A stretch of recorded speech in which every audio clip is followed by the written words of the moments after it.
Bharatiya Janata party की विभाजन की राजनीति किस प्रकार काम कर रही है कि पूरे देश की जनता को दो भागों में बांट के रख दिया गया है।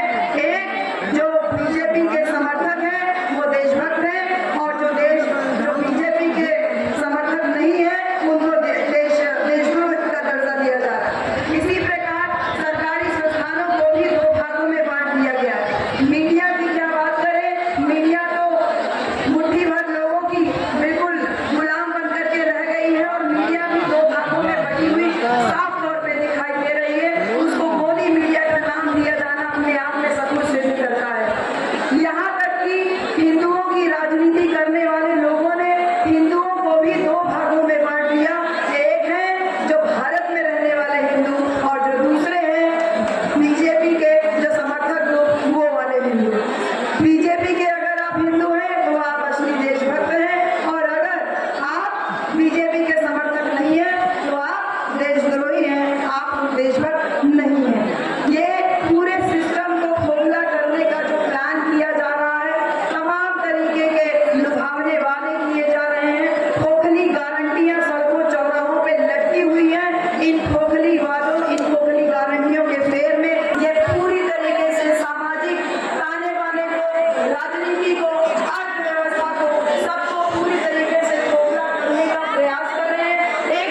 के लिए